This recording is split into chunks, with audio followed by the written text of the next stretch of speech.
Hey everyone, and welcome to today's webcast, Encryption for End Users, What IT Managers Need to Know, sponsored by Spec Ops Software and brought to you today by Redmond Magazine. Before I introduce your host for today, just a few housekeeping reminders to start. We are recording today's show for future viewing purposes, and within 24 hours, we'll send you a link to the email you registered with where you can find the replay. So keep an eye out for that, and feel free to share that with others who may be interested. We'll also be having a Q&A session at the end of today's program. We do encourage you, however, to enter your questions at any point using the Ask a Question box on the lower left of your console. We'll get to as many questions as time permits, but please don't be shy. Ask away. Also, don't forget to check the resource tab on your doc for any materials associated with this show. And now I'd like to introduce today's host. We have Leif Lowe. And if you've ever been on a session with Leif, you know it's going to be a great one, so I'm very excited to introduce him. Leif, thanks for joining us today. The floor is all yours. Thank you very much, Aboom. Greetings, everyone, and welcome to today's webcast, Encryption for End Users, What IT Managers Need to Know. As Aboom mentioned, this is sponsored by Spec Ops and presented to you by Redmond Magazine. Thank you very much for joining us today. Well, when it comes to end-user security, you know that hard drive encryption is a key component to consider for your security strategy. And while that can certainly add an effective layer of security and can be required for compliance issues, it can also add some challenges and create some risks of accidental data loss on individual devices. But during today's editorial webcast, we'll be exploring some of the key pros and cons to consider when encrypting end-user disks, including the true security benefits, including looking at some of the specific threats that encryption protects against, any compliance requirements that may be associated with that, and deployment considerations, effective policies to ensure end users don't lose their passwords, backup policies to have in place when drive encryption is in use, and some frameworks for determining which groups of users should have encryption and which groups should not. As Aboom mentioned, we will be having a Q&A session at the end of the presentations. So if you'd like to submit a question at any time, which we strongly encourage you to do, just look for that question field to the left of the slide window. Type your question in there and hit submit, and we'll get to as many of those as we can at the end of the presentations. And again, if you did miss anything or want to review anything, you will get a link to a recording within the next couple of days. And now I'd like to introduce our speakers for today's webcast. Later in the presentation, we'll be hearing from Liz Rivera, who's the Product Marketing Manager for Spec Ops Software. Liz has been working in the software industry, delivering market-oriented solutions to IT professionals for the last 14 years. Our featured speaker for today is John O'Neill, Sr. John is the Chief Technologist for AWS Solutions. During his more than 20 years in the IT industry, John has worked as a consultant, an architect, an executive, speaker, and an author. He's been involved in many multinational networking, messaging, and communications projects. He's also been honored as a multi-year Microsoft MVP and NEOSA's CIO of the Year. Thanks again for joining us today, John. All right. Great to be here, Leif. As always, I'm really excited. Indeed. Yep. We're in good hands working with John today, folks. All right. Thank you all again for joining us today. And now, John, let's begin our exploration of some of the critical issues around encryption. First of all, let's cover some of the fundamental do's and don'ts when it comes to drive encryption. First, the do's. First, the positive things. What should security teams really focus on when encrypting their drives? What are some of the critical steps they shouldn't miss? Well, the first one that I'm going to put out there is the most obvious, and that is do encrypt your drives. That is a blanket general statement. There are exceptions to that, and we'll definitely get into that. But as a rule, in today's threat prolific landscape, I guess we could say, I believe that full drive encryption and data encryption in general is a key component to protecting us against those threats. And some of the things that IT managers, IT teams need to focus on is make sure that you understand what type of data you have, who's using it, how they're using it, how it moves around, right? We like to think of data as a static thing, but it really isn't static. It moves both physically. People carry their laptops around, they carry their phones around, their USB drives around, that sort of thing. It also moves virtually, if you want to think of it that way, by being transmitted across VPNs or the live internet, that sort of thing. So we have data at rest and we have data in transit, and we need to really worry about encrypting both those types of things. So I know I kind of covered a lot there in a big blanket statement, but hopefully it's good enough to get us going. Yeah, threat prolific environment. I like the way you state that. And that's absolutely true. Absolutely true. All right. Now, on the flip side of that, what are some of the don'ts? What should security teams not do, or what should they avoid when they're working with encryption? My big tip here is don't go so overboard, so gung-ho that you lose control of your encryption. And I'll explain that a little bit because it sounds kind of confusing. Some people will go, hey, we just need to encrypt everything and do it, and they don't really put in a strategy for maintaining things like the encryption recovery key or the challenge response system or password reset system, however they're doing it.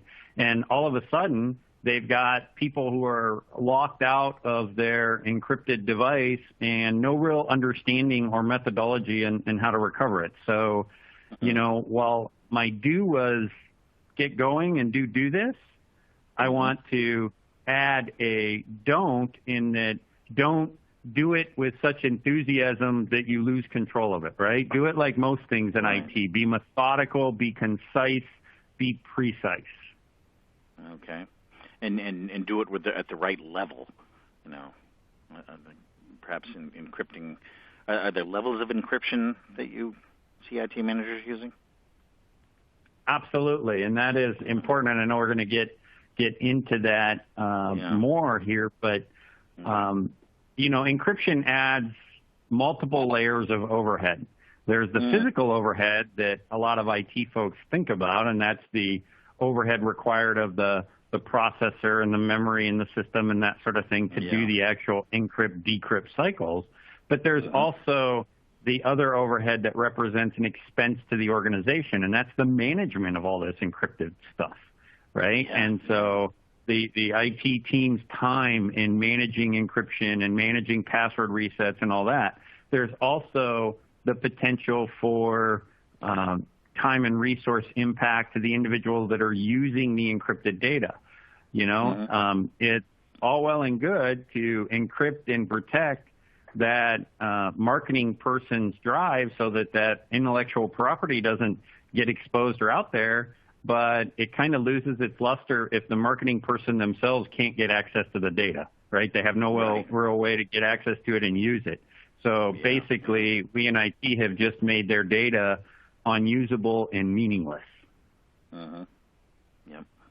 Yep, it's got to be protected, but it also has to be accessible. For sure. Yeah, and that kind of brings me to a common theme that you and I have talked about before, and that in most organizations, the exception being technology organizations, IT serves the organization, right? It is there as a support unit. It's there to increase operational excellence, profitability, efficiencies, all those kind of things. So if we implement something that is technologically awesome, but operationally horrible, we're probably not going to be on the high list of award recipients for the organization.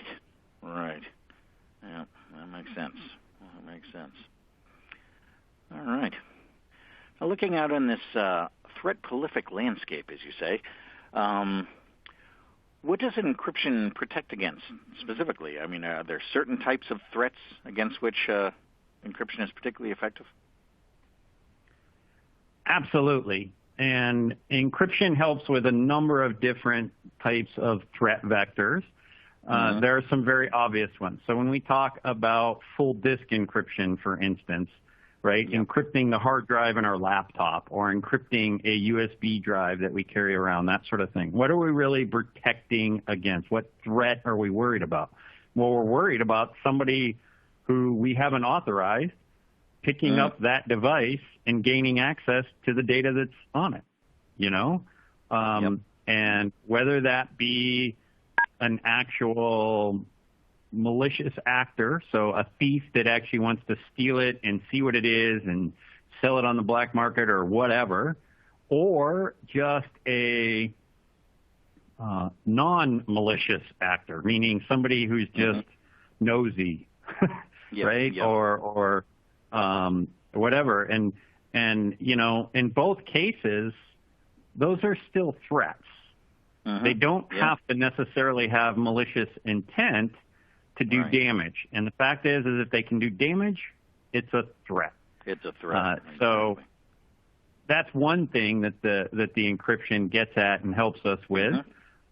Another is the same two types of actors, but for our data that's in transit, right? People eavesdropping on conversations, for instance. And a great example of this is iMessage versus standard SMS, right? So standard SMS messages typically aren't encrypted, whereas Apple's iMessage system, those messages are encrypted within that context. So, and I'm not going to get into the nature of each of them. I really just wanted to make an example of a common function that loads of people do, but that produce two very different protection landscapes, if you want to think about it that way, right? Is the standard SMS message, excuse me, the reality is anybody with a little bit of know-how could kind of eavesdrop and see what's going on there. The encrypted communication, they might be able to see data, but it will be meaningless because it's encrypted. Right. Yep. So be careful what you're texting. That's for sure. And what you were talking about before. I was just going to say there's that old proverb. I believe it's a Russian proverb, right? If you think it, don't say it. If you say it, don't write it down. And if you write it down, don't be surprised. Yep. What you were talking about before with the data at rest, and then there's always the classic, whether malicious or not malicious. Then there's always the stories we've heard of an executive leaving his laptop in the back of a cab or something like that. It just serves as a way to kind of lock the doors, if you will. Yeah, absolutely. And I mean, think about some fairly benign things that can produce some pretty horrible results. The HR manager who leaves their laptop in the back of the cab, and somebody's able to pull up that data, and this is the HR manager of a billion-dollar global company or whatever, and the person that picks it up decides to just take the payroll data for that entire organization and post it to the internet. Most CEOs and VPs and people in general don't really like their payroll information shared with the world. Or even worse, what if it includes bank account information or personally identifiable information, kind of stuff that we just don't want out there. Yeah, exactly. Yeah, that whole lost laptop thing, I know that's happened to a couple of significant government agencies, which created quite a scandal. That's for sure. All right. So speaking of different industries, are there any sort of industries that absolutely require encryption, and how does encryption fit in with these compliance and regulatory statutes? There are many industries that have encryption components to their compliance regulations, and remember, compliance isn't necessarily just a legal obligation. It's an obligation to any policy that's really put in place by the stakeholders. So say that you're a privately held company, so you don't have to worry about Starbucks particularly. But your board of directors has stated that, hey, we're going to do X, Y, and Z. Well, you still need to comply with that directive. So there's legal and internal, all sorts of different layers of regulation, if you want to think of it that way. And many industries, some of the obvious would include the healthcare industry, the finance industry, right? those would be very important industries where encryption has a big role in their regulatory compliance. There's also many organizations that have internal compliance standards requiring encryption for different reasons. One that I can think of that you might not think of is manufacturing. So, you're partnering with me to produce the next great widget, right? And you want me to guarantee that I don't let out secrets related to that widget, right? Because you may have this grand security protocol in-house, but I have a little company of 4 people, and we're kind of loose with our kind of controls and that sort of thing because we're very dynamic and energetic and that sort of stuff. Well, you might want to put a little bit of guidance and oversight onto me to ensure that I protect your data in the same way you're protecting your data. And likewise would be any organization that deals with personal information. I see encryption becoming important to every organization, even organizations such as churches and places of worship, right? We've seen lots of unfortunate, prolific, it seems, attacks of late on those kind of things. So, if that's going to go on, those organizations may need to continue to increase how they protect the data of their members, their parishioners, that sort of thing. Does that make sense? Right. Yeah, absolutely. Well, even if, as you said, even if it's PII, or personally identifiable information, their address or a social security number or whatnot, they don't necessarily want that out in the world. Absolutely. You wouldn't want hate groups to be able to find somebody that they consider. Yeah. Especially the world today. Yeah, you wouldn't think of a church as being a target, but I suppose it certainly could be. Thanks. So, all right.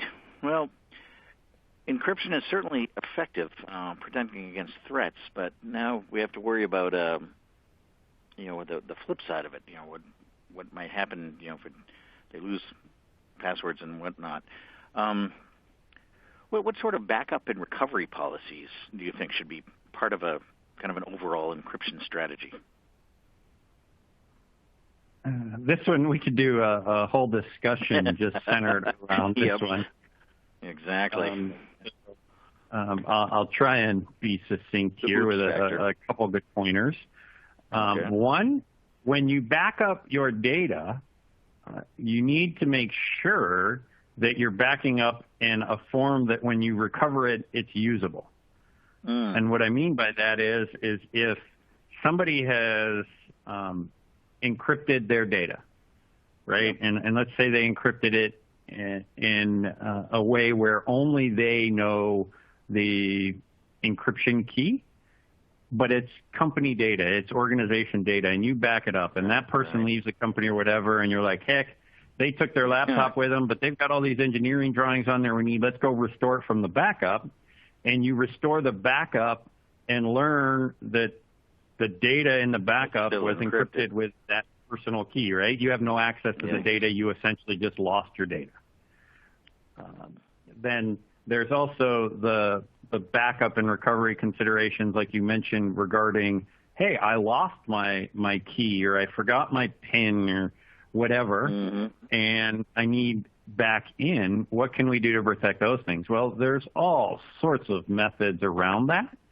And one of the ones that I am a big fan of when done properly is self-service password reset, so SSPR, because it allows the user to be empowered for their own recovery. It lowers the demand on the help desk and others if properly implemented.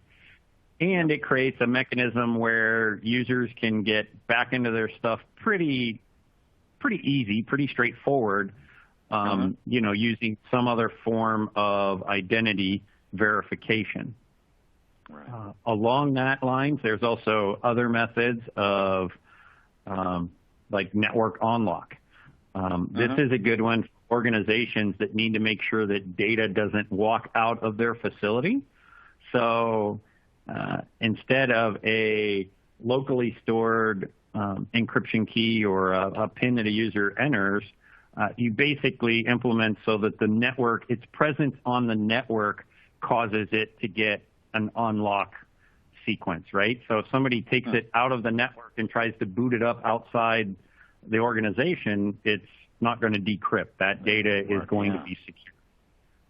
This is an excellent option also for some kiosks and things where you're worried about somebody, hey, may do a smash and grab and try and get the data out there. If you have it on locking based on its physical presence, when they take it away, that ends.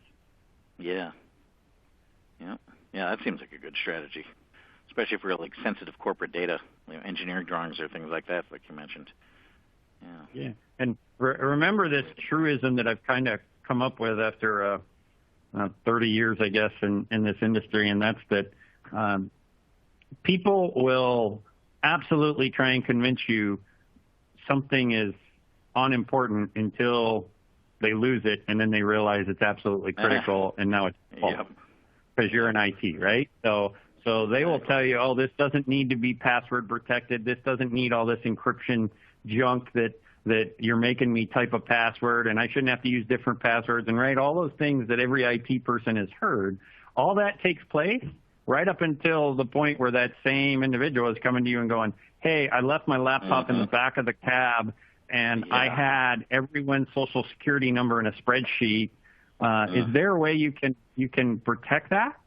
Well, not now. Yikes. Yep. Locking the barn door after the horses are gone. That is an excellent analogy. Yeah. It's never a problem until it's a problem. Right. Yeah. Yikes. All right. I think philosophically, of course, we can agree that encryption is a good thing. When it comes down to actually putting it into practice, what do you see? Are there any encryption technologies or tactics that you feel are more effective than others?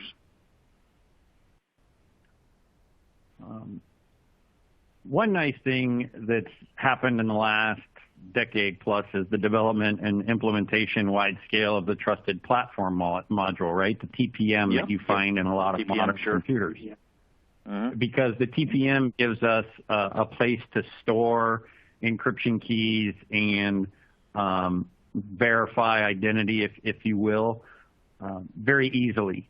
And that empowers things like full disk encryption very easily.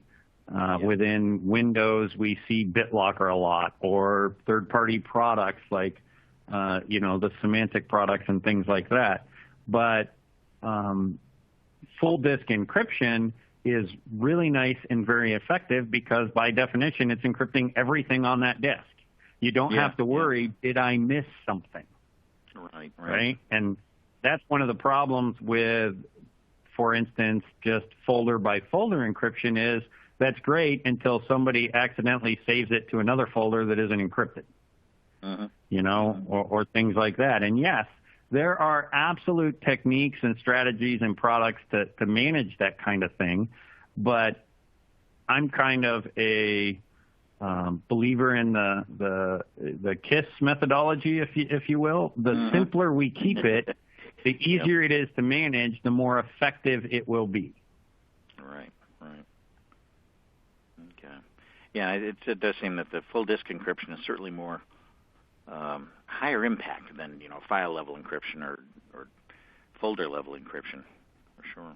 Yeah, and then in transit encryption technologies such as VPNs and things like that are also obviously very effective in taking data that may have been transmitted over the open internet in an unencrypted form and encrypting it without the user having to necessarily do anything special. Because as soon as you ask the user to learn some new steps or things like that, you take the risk that they'll forget them or they'll have problems implementing them, that sort of thing, right? So if we can if we can make it as close to zero touch for the users as possible, it becomes more effective in the results. Yeah. All right, that certainly makes sense. Now, thinking you mentioned data at rest and data in transit. It doesn't say is data any more at risk when it's at rest or in transit, or is the risk pretty common the whole way through? Unfortunately, there's no silver bullet answer for that one, because it really depends on the type of data and the use scenario. Yeah. If the data is at rest in a sealed bank vault, air-gapped from every network, then it's probably, even with no encryption, it's pretty safe, right? But if I'm transmitting passwords over the open internet through general email, it's probably not very secure at all. Unfortunately, that's an actual example that I deal with almost every day from well-seasoned IT pros are still putting passwords in regular old SMTP type email. They're putting it in instant message windows, in regular SMS texts and that sort of thing. And if you write it down, don't be surprised when it's misused. Right. Yikes. All right. Now, we mentioned this briefly at the beginning of the presentation. Are there any exemptions for encryption? I mean, are there certain types of users or categories of users that should be exempt from having their drives encrypted, and why would that be? So the short answer to the first question is yes. Okay. And in fact, I'm going to extend it. There are categories of users and categories of data that should be exempt. Okay, and so by data, let's look at some examples. Just reference information on a kiosk, right? So you have a kiosk that allows you to basically look up the dictionary definition of words. Let's say it's in a library at a school or something. Adding encryption to that device really doesn't provide value to the library, does it? Right. It's just a stumbling block. It just makes it harder to restore that device, maybe impacts the performance of that device. So if you have a category of data that is unchanging or little change and contains nothing that isn't generally known, right? Those two things there, then that category of data probably doesn't need or benefit from encryption and therefore should be exempt from it. Because as soon as you encrypt it, you now have to manage it. And why would you want to do that? And same kind of category of user. If I have users who do nothing other than consume information, they don't alter it, provide it, manipulate it in any way, shape, or form, then that category user probably doesn't need that data encrypted. So if I have a user who works at my ice cream shop, right, and they're logging onto the computer to look up the different recipes for making ice cream, other than the fact that maybe I think my ice cream is a super secret family recipe, it probably, we're gonna say it's not. We're gonna say it's just the general recipe I got off the internet or whatever. There's no reason that user needs that data encrypted. And you can even take that further into not quite so hilarious of an example, and look at people in not-for-profits or let's talk about that church example earlier, or manufacturing organizations or government. Well, not government, that's a whole different area. But those users, if they have their data stored in an encrypted fashion anyway, so say they have a cloud connected, an Azure AD account or something like that, and their data is being stored in an encrypted SharePoint site, something like that, then the local drive itself probably doesn't benefit from full disk encryption. Yeah. Okay. So it sounds like it's more the kind of relative importance and value of the data, not so much the users. Yes. Yeah. So what type of data is it? How important is it? How unique is it? And a great way that I think to look at it is to just ask the question is, what would it cost me if I took this data and I shouted it from the rooftop? That's a great way to think of it. That's exactly what we'd be doing. All right, great. All right, when thinking of encryption best practices and what we should and shouldn't do, anything else you think we might have missed? Anything else you want to touch on? Well, and I apologize. I'll try and be a bit faster. I know I've got kind of long in the tooth No, we're here. fine. We're good. But I want to just re-emphasize that if you're not doing encryption, if you're not managing encryption, begin immediately, right? You don't have to be all or nothing. Find your most sensitive data. Find your critical users and start your encryption battle there, if you will. But get underway, right? The longer you delay, the more risk you take, and there's just no reason for that. Use very standardized, common techniques, policies, practices. One-offs when it comes to security are the ones that tend to end up turning into problems later on, right? So stay with the standards if you want to think of it that way.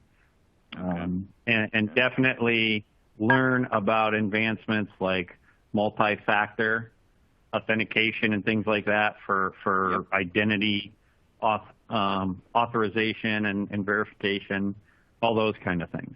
So those are some tips. There are many others, but that's a great start. Yeah. Okay. Things to keep in mind for sure.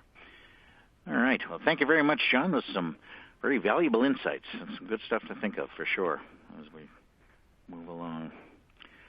All right. Well, now I would like to introduce Liz Rivera, the Product Marketing Manager for SpecOps. She's going to tell us a little bit more about SpecOps' take on encryption.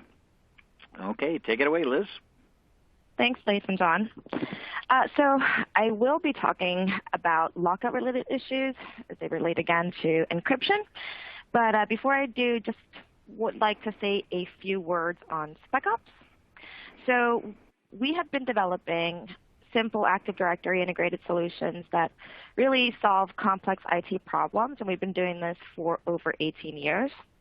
We currently offer 2 product portfolios that focus on security and also efficiency. Our authentication and password management portfolio can address everything from meeting audit requirements to reducing help desk password reset calls, or even encryption key recovery calls, to all the way through securing the Office 365 login with MFA. And our desktop management portfolio maximizes efficiency by automating application and OS deployments to users' machines. We currently support 5,000 customers across 50 countries, and many of them are currently using our password management solutions. As such, we really get firsthand insight into what organizations are really doing with passwords and the challenges associated with that in authentication in general. So, encryption and the user lockout challenge. I believe, as John mentioned earlier, yes, encryption, just start doing it, of course. But, you do, as John pointed out, should do this in a methodical way. Otherwise, like many other security initiatives, it does uplift IT security, but then also can have a negative impact on the user experience. So not every time that you're doing something to uplift security is it going to be awesome for end users. So with many endpoint encryption solutions still relying on passwords at the pre-boot authentication screen, forgotten passwords are really one of the main, or if not the main, driver of user lockouts. Of course, other common triggers include, things like hardware changes or changes in locations, such as like switching between different Wi-Fi networks. But at the end of the day, lockouts are an issue. And in fact, in a recent survey that we implemented that included close to 400 respondents from across the globe, 47% of organizations currently using endpoint encryption solutions believe, yes, that lockouts are an issue. So lockouts obviously can cause user frustration because, of course, you can't access your resources. And who likes that, right? You want to get to work. But this is what happens. To obtain a recovery key first, the user needs another device. I can't, log into my computer. I'm locked out. Now I need to go fetch my phone or another laptop. And from there, I need to either, I can then access the endpoint encryption solution's built-in self-service support. Or if that is not enabled, my option number 2 is to call the help desk so that I can regain access. But kind of going back to self-service, if the user is using the self-service portal, first what happens is the user needs to verify their identity, which is great. And often, most of the encryption solutions out there support questions and answers. So the user has to verify their identity by answering these sets of questions before obtaining a key. However, if the lockout was triggered by a forgotten password, the user will then have to perform a password reset when they get to the Windows login screen. And then after this, the user can start accessing their resources or not, really depending on 2 different factors: the user's location or how the encryption solution was set up. So for example, most password reset solutions, they don't update the locally cached password when users are off the network. So this really means that remote workers will remain locked out. And then another scenario that can prevent users from regaining access is the fact that most full disk encryption implementations will utilize single sign-on to really bypass the Windows login screen. So this is where self-service password reset solutions integrate into the native OS login. And really bypassing this step can then create a situation where the user just cannot initiate a password reset, meaning that they still are locked out. So really, due to these complications with self-service, most encryption lockouts will be resolved via the help desk. So what does that mean? Really, that will then result in, obviously, the user is facing some downtime. So lockouts do impact user productivity. Of course, if users are resulting in calling the help desk to get, to regain access to their machines, this is going to result in increase in support costs. And because identity verification typically relies on challenge response questions, which, I think most of us are aware that this is not the most secure form of authentication, it then also creates a security gap. And just some quick numbers here. Really, based on Gartner and Forrester estimates, to resolve a key recovery call can take up to 15 minutes via the help desk. But if you're doing it via self-service, obviously it can be less, right?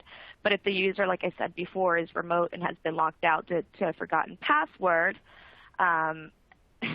they still won't be able to get in without calling the help desk. So let's say they started, trying to self-recover their recovery key. Oops, I still can't get in even after I perform this process. So I'm already frustrated as is. So now I have to call the help desk. I'm even more frustrated.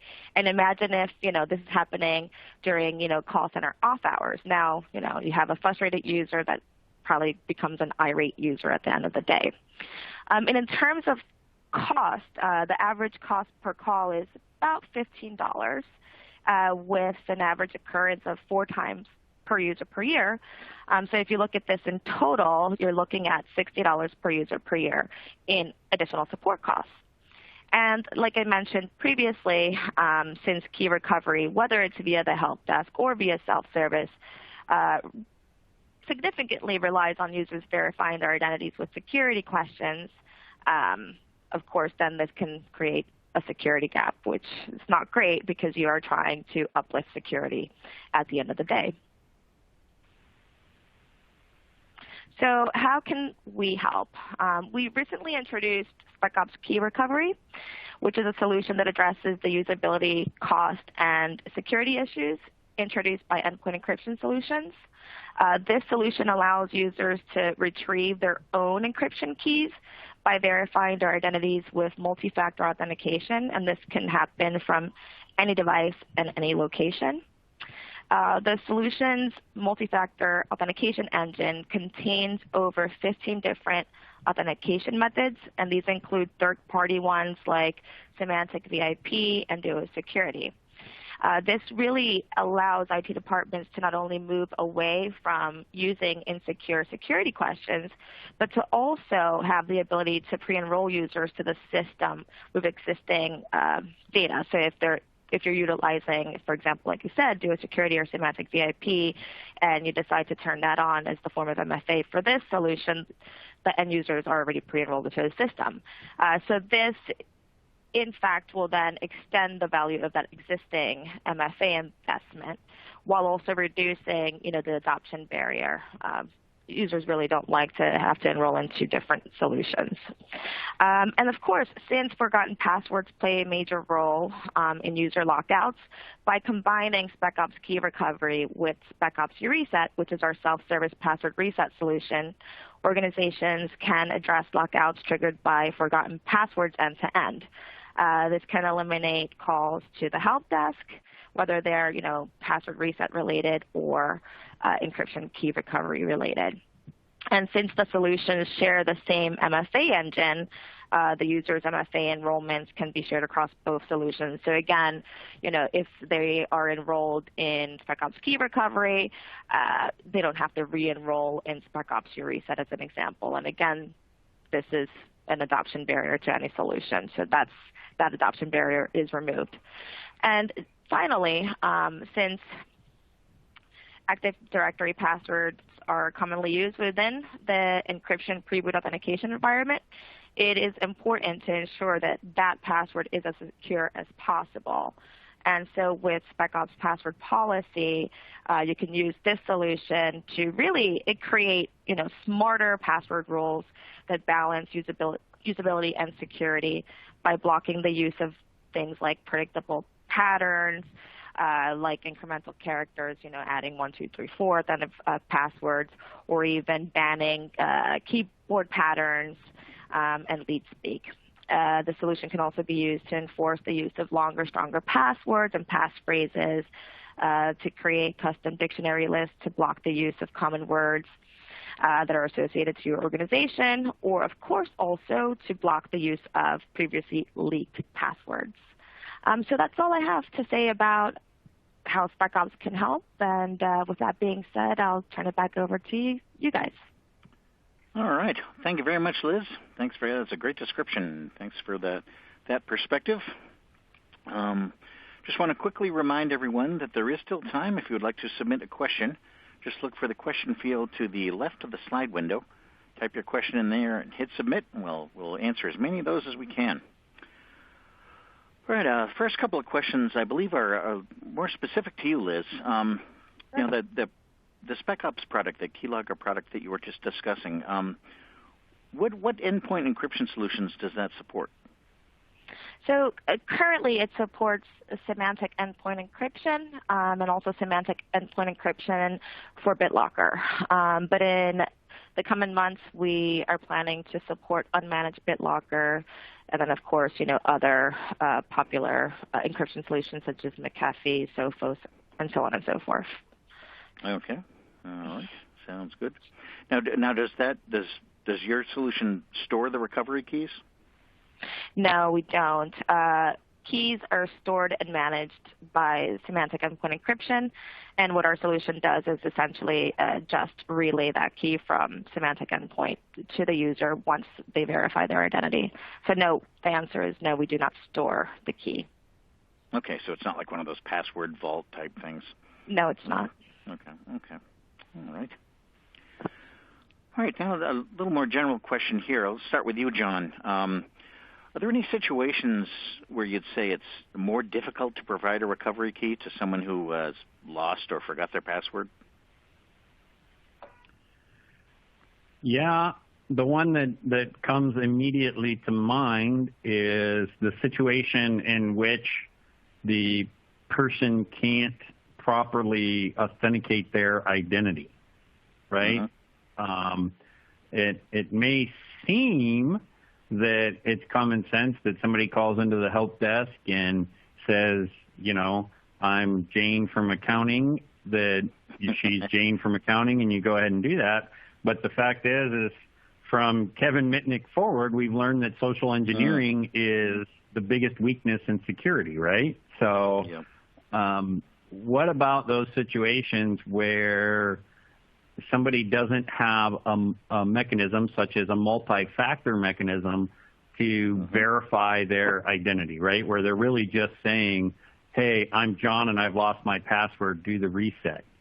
And I know every day at organizations, small and large, there are IT departments that are resetting passwords based solely on that, and I think that's a pretty high risk. Yeah. Okay. Liz, anything you wanted to add to that? I know you mentioned possibly like remote users are a little harder to get their recovery key. Yeah, just because of the way that the systems are working with passwords. So typically what we've seen in the market is that a lot of password reset solutions will not deal with locally cached passwords or update those, so that remote users remain locked out. And with a lot of companies, remote use case is a big deal. I mean, we are living in 2019 where people are working from home or traveling and working. So being locked out of your computer is not ideal, right? No, definitely not. Yeah, a lot more mobile users these days than there ever have been. Blake, for sure. Yeah. I'll jump in and say that Liz is absolutely spot on there, that remote conundrum is huge for organizations of all sizes.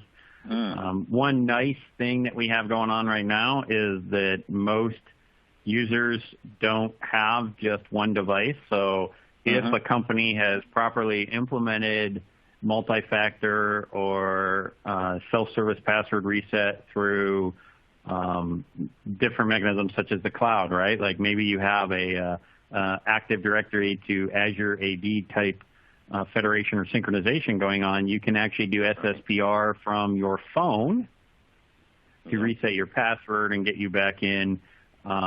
You can use your phone as a token to verify your identity. So to answer that problem I brought up earlier about, hey, it's John, believe me, that sort of thing. Yep. Yeah, it's kind of the Ronald Reagan quote, trust but verify. Trust but verify, yep. All right. Okay, here's another question. It's a little more general, and I think we sort of touched on this, John, but I'll let you start here. Is it better to encrypt the drive or device itself or encrypt individual files or folders? I think I know what you're going to say. Yeah, I definitely feel it's better to encrypt the drive or the device itself. Yeah. It certainly is a more intensive operation, but it also provides IT more options when it comes to management, when it comes to helping the user for forgotten recovery keys, those sorts of things, because maybe you're storing the key inside Active Directory or using network unlock, different kind of things like that. But the other nice thing is that you don't have to worry about user management of what's encrypted and what isn't, right? They don't have to remember to save it in a specific folder or to right-click and tell it to encrypt. They can just save it in their normal storage locations and know that it is safe and secure and encrypted. Right. Okay. Liz, did you have anything you wanted to add to that? No, I think having a more comprehensive approach is the right way to go. So not specifically to that. Okay. All right. Okay. One more question here. It does seem inevitable that people are bound to lose or forget their credentials and need help getting back in. Is there any way to prevent that or just kind of streamline the process? I mean, it sounds like the self-service angle is really the best way to go. Liz, do you want to start with that? Sure. I don't think that there's a way to prevent it. I think, we're humans. Exactly. We make mistakes. A lot of information that we need to remember. I think, making users change their password too often is obviously something that's going to aggravate this. So I think, NIST and a few others have recommended to not even do that anymore. I'm not saying go down that road, but maybe, think about ways that you can lessen that burden. But essentially, yes, self-service is a way to alleviate the issue, allowing users to do this on their own in a manner that does not sacrifice the security. So, the MFA aspect to that is really important. So yes, you can do it on your own, but we need to be sure that you are who you say you are. And, to John's earlier point, I mean, this is also very true via the help desk. If you don't have, an adequate self-service solution in place, fine, but, you should be sure that if somebody is calling, to do something as sensitive as resetting a password or getting an encryption recovery key, you better be sure that that person is who they say they are. Yeah, absolutely. John, did you have anything you wanted to add to that?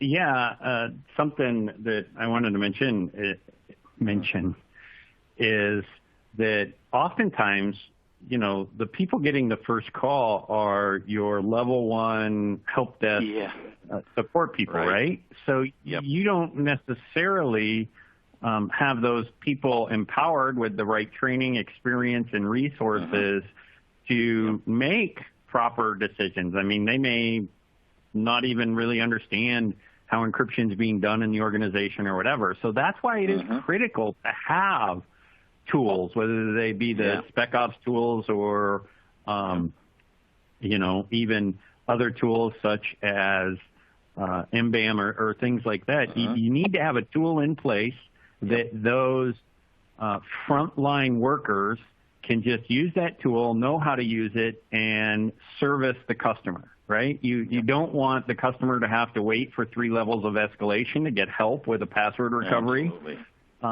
You also don't want your help desk technicians to feel helpless. You service a couple different things by giving them a tool like Liz has been discussing here, where they know how to use it, because now they feel good that they helped that user, that customer, when they called in, and the customer feels good because they called in with a problem and they don't have a problem anymore. Or they can do it themselves, even better. Yeah, but if you don't have that in place, you're going to have some rough problems. Experiences for both customers and those frontline level 1 workers. Right, exactly. Okay. All right, well, that's about all the time we have for questions there. Are there any, thinking of some closing thoughts and kind of wrapping things up, is there any one thing you'd really like to leave everyone with? We'll start with you, Liz. Sure. I think just following up on what John just said, yes, you should think about this when you're implementing encryption within your environment, you really need to have an end-to-end strategy. And I think having the proper tools to handle things like key recovery, password recovery is one thing. Of course, also the security aspects that are related to it, so having MFA associated is another thing. But I think also what we didn't really talk that much about is, when you're rolling something like this out, you definitely should communicate it effectively. This should not be, rolled out and then people are surprised. That's a good point. In fact, it has happened to me where, I get blue screened from BitLocker lockout, and I'm like, what in the world is this? So that's not fun. But yeah, have a proper rollout, proper communication strategy in place, because again, you don't want to have uplift IT security so much that it really impacts the end user experience, where now productivity is suffering, and also through that there could be bad behavior. So let's circumvent these security practices. So that's one of the key things I think that people should take away. Okay. Yeah, great point. Great thing to point out. All right, John, any concluding thought there?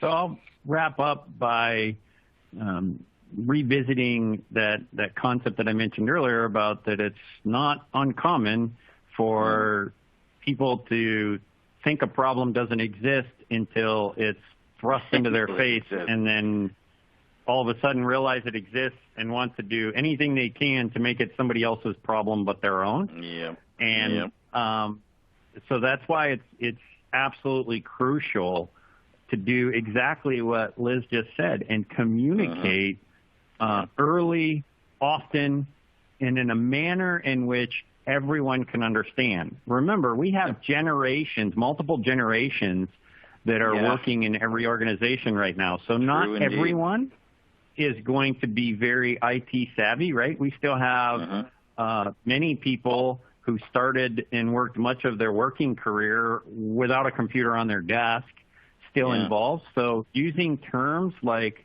BitLocker or self-service password recovery, or even worse, using the acronyms that we all in IT love to use, can create confusion for them, and often confusion creates reluctance and some misgivings. So communicate, and do it in a way that is easily understood by everybody, right? That's something that I think as IT people, we know exactly what we want to say, and it took us 5 minutes to come up with exactly what we want to say. Now we need to spend about 55 minutes figuring out a way to say it so that non-IT people can embrace it just like we do. Yep. All right. Sounds good. Well, thank you again to both John O'Neill Sr. and Liz Rivera for your very informative presentations today. We covered some great stuff. And thank you to all of you in the audience for attending this webcast. And thanks to SpecOps for your sponsorship. Thanks again, everyone, and enjoy the rest of your day. And now I would like to hand things back to Aboom. Thanks, Lace. And I'd also like to thank you guys for presenting today, Lace, John, and Liz. Great stuff, guys. And again, the webcast is sponsored by Spec Ops, presented by Redmond Magazine. Thanks again, everyone, and enjoy the rest of your day.